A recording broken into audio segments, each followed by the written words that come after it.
سب کچھ ہو بیوی نہ ہو تو تنہائی کا احساس مار دیتی.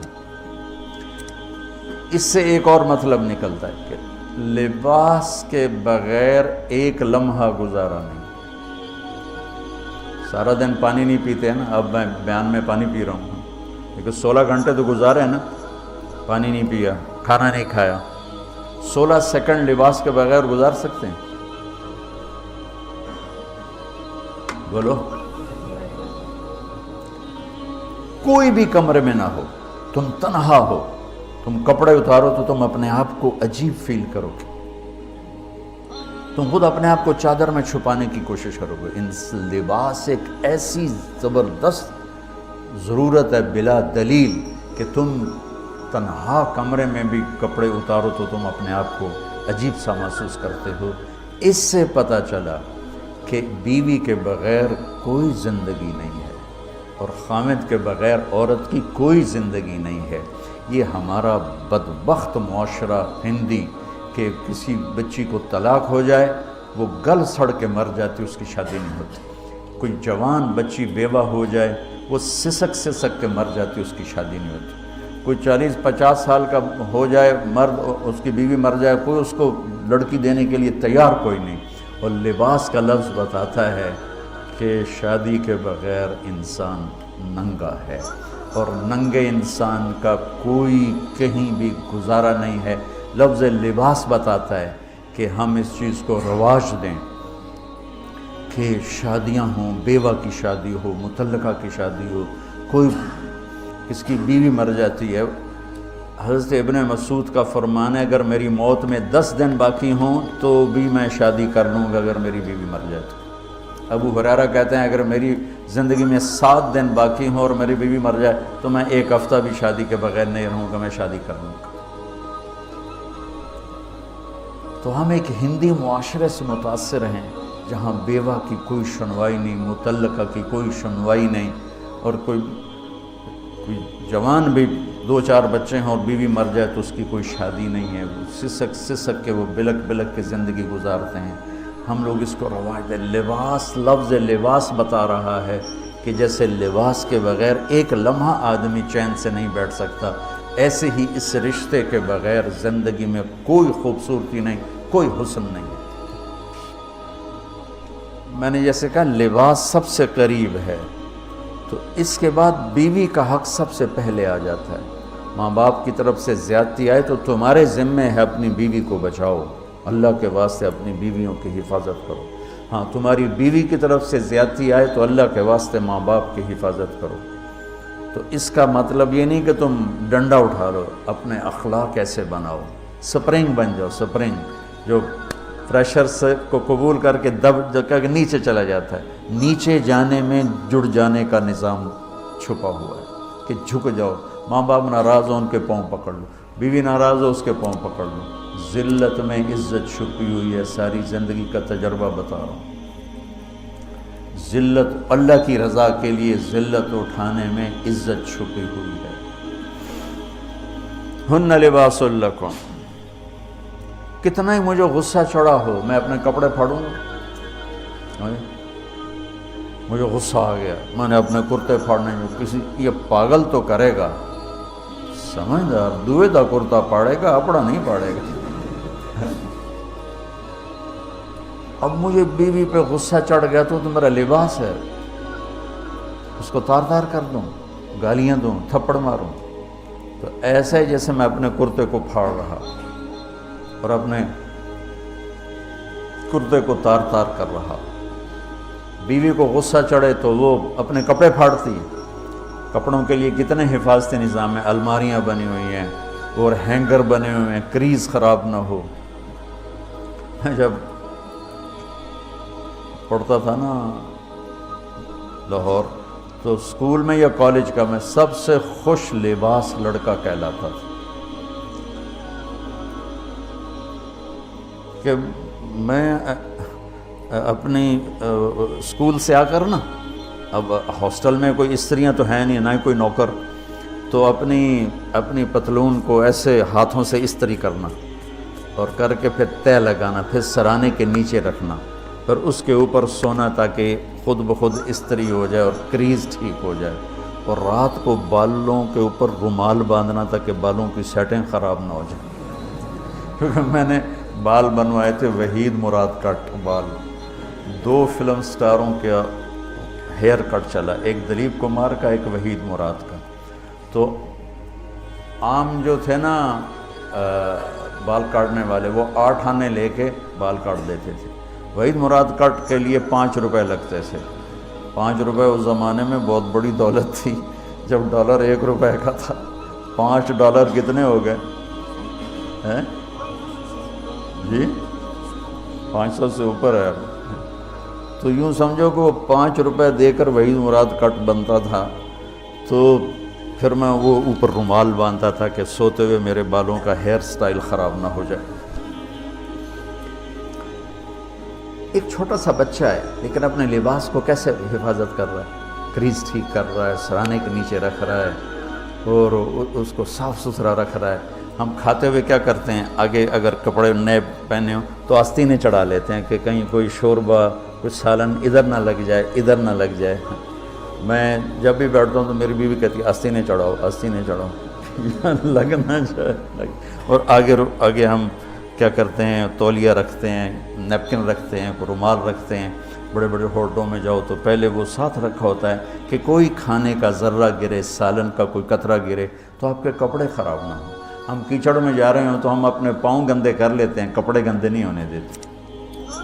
اپنے شلوار اوپر کر لیتے ہیں، پتلون اوپر کر لیتے ہیں، پاجامہ اوپر کر لیتے ہیں۔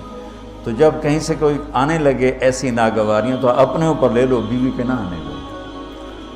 ہم کپڑا بچاتے ہیں یا پاؤں بچاتے ہیں؟ کپڑا بچاتے ہیں، شلوار اوپر ٹانگ لیتے ہیں، کرتے کو یوں سمیٹ لیتے ہیں۔ تو جتنا کیچڑ ہے حالات کا، واقعات کا، اخلاق کا، وہ کیچڑ اپنے اوپر لے لو، بیوی کو بچا لو۔ اور بیوی کیا کرے، وہ جتنا کیچڑ ہے حالات کا، واقعات کا، ناگواریوں کا، اپنے اوپر لے لے، خامد کو بچا لے۔ لباس کا اور کیا کام ہے، یواری سواتکم، یہ تمہارے عیب چھپاتا ہے۔ تو میرا کام کیا ہے، میں بیوی کی کمیاں چھپاؤں، ڈھنڈورا نہ پیٹوں۔ بیوی کا کام کیا ہے، خامد کی کمیاں چھپائے، ڈھنڈورا نہ پیٹے۔ دوسرا کام کیا ہے لباس کا، وریشہ، لباس مجھے خوبصورت بناتا ہے۔ یہ ایک واحد رشتہ ہے جو زندگی کو خوبصورت بناتا ہے۔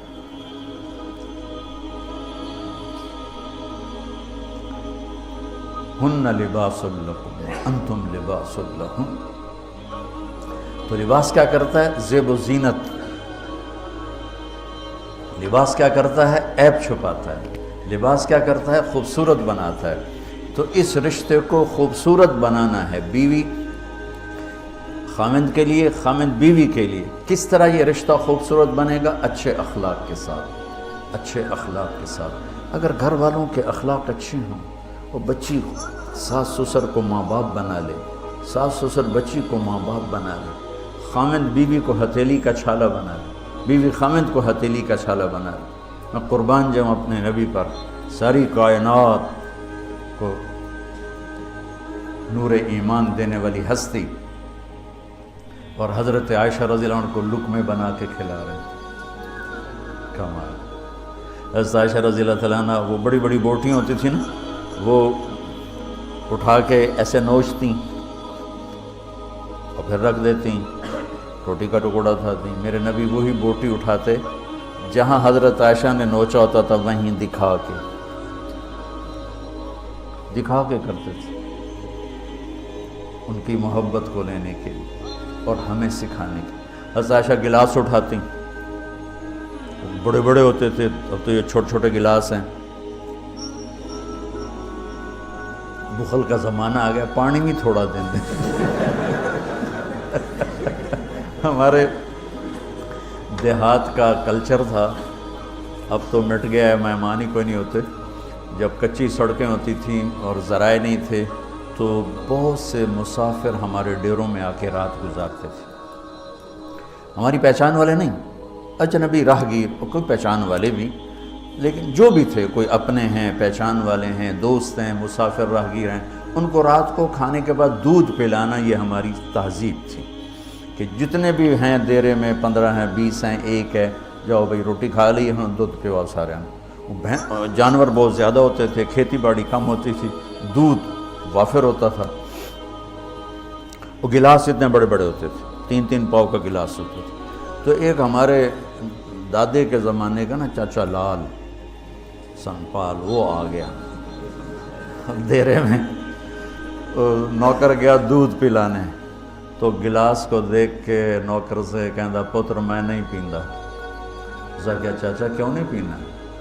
اسا کیا 2 تو ود پیواں تو بے غیرت بنا تے 2 تے میرا گزارا نہیں جاتا میں نہیں پیندا۔ تو حضرت عائشہ رضی اللہ تعالیٰ عنہ گلاس اٹھاتی اور یہ پیا،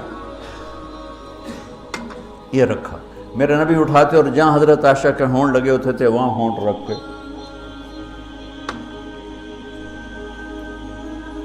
یہ زندگی سکھائی ہے۔ یا عائشو، کیا محبت سے بولا عائشہ نے، یا عائشو، یہ عاشقانہ انداز ہے، محبوبانہ انداز ہے۔ یا حمیراء، عائشہ آؤ دوڑ لگائیں۔ عائشہ مجھے پتہ چل جاتا جب تو میرے اوپر ناراض ہوتی ہے۔ حضرت عائشہ نے کہا وہ کیسے؟ کہ جب تو میرے اوپر ناراض ہوتی ہے نا تو یہ نہیں کہتی مجھے رب محمد کی قسم، تو کہتی مجھے رب ابراہیم کی قسم۔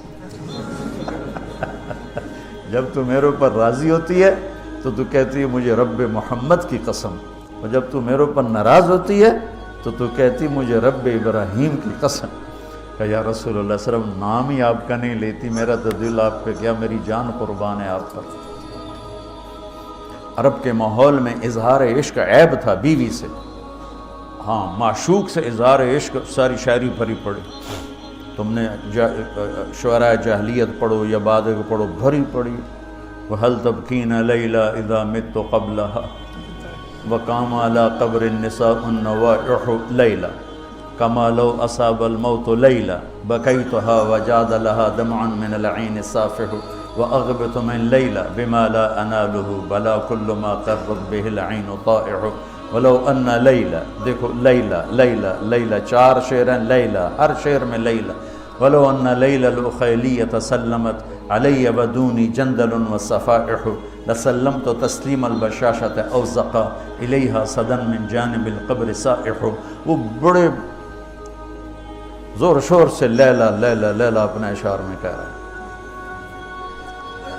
لیکن بیوی سے اظہار عشق عیب، موت۔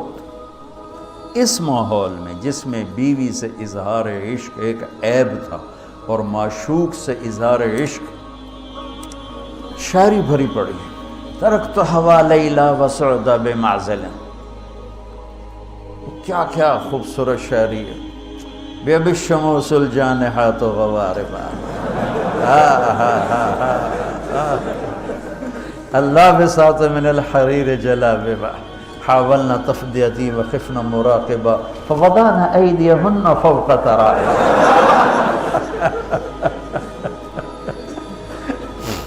عرب کی شاعری بھری پڑی ہے عشق و معشوقی سے۔ اس ماحول میں میرے نبی سے ایک شخص کہتا ہے، یا رسول اللہ من احب الناس الیک، آپ کو سب سے زیادہ کس سے پیار ہے؟ بھری محفل ہے، مسجد الگ نہیں یوں کر کے پوچھ رہا ہو، بھری محفل میں آپ سب سے زیادہ کس سے پیار کرتے ہیں؟ تو آپ نے زور سے کہا عائشہ سے۔ اللہ اکبر، اللہ اکبر، ہائے ہائے ہائے۔ وہ تو ہل گئے، کہنے لگے، ان کی تو سمجھ میں نہیں آئی بات، تو انہوں نے کہا یا رسول اللہ میرا مطلب ہے مردوں میں آپ کس سے زیادہ پیار کرتے؟ تو آپ کو اندازہ ہو گیا بھائی کیوں یہ پوچھ رہا ہے، اس کو ہضم نہیں ہوا جواب، تو آپ نے کہنا تھا ابو بکر سے، تو آپ نے فرمایا مردوں میں عائشہ کے عباس، ابوہا عائشہ کے عباس۔ کیا زندگی سکھائی، ہن لباس لکم وانتم لباس لہن، یہ تمہارا لباس ہیں تمہیں کتنا ہی غصہ چڑھے لباس تو نہیں پھاڑو گے. تمہیں غصہ چڑھے بیوی کو بے عزت نہ کرو. بیوی کو غصہ چڑھے تو کرتا پھاڑے گی, اپنا دوپٹے کو آگ میں ڈالے گی, نہیں, اس کو بچائے گی. صرف پاگل یہ کام کرتا ہے. اسی ایک لفظ لباس کے اندر زندگی گزارنے کا پورا طریقہ موجود ہے. اور اسی کے اندر بیواؤں کی, مطلقہ کی, رنڈوے کی شادی کا اشارہ خوبصورت موجود ہے کہ لباس کے بغیر تو ایک لمحہ انسان نہیں گزار سکتا. اس کو رواج دینا یہ ہمارے ذمے ہے, اور اپنے نبی کی معاشرت کو بتانا یہ ہمارے ذمے ہے. تو ان مسائل میں پڑ گئے جن کا نہ جنت سے تعلق ہے نہ جہنم سے تعلق ہے. الٹا وہ مسائل جس میں زیادہ اختلاف ہے اس میں زیادہ بولنا, زیادہ تقریریں کرنا, اس چیز نے ہمیں اپنی منزل سے بہت دور کر دیا. ہم کھو گئے ہیں, کہیں اور چلے گئے ہیں. تو اس عرب کے ماحول میں میرے نبی نے لباس بنا کے دکھایا. صفیہ رضی اللہ تعالیٰ عنہ چھوٹے قد کی تھی, اونٹ پہ سواری کے لیے وہ خود نہیں کر سکتی تھی, آپ نے اپنا گھٹنا آگے کر دیا. حضرت صفیہ نے آپ کے گھٹنے پر پاؤں رکھا اور اس کو زینہ بنا کے آپ نے ان کو اوپر چڑھایا, زینہ بنا کے.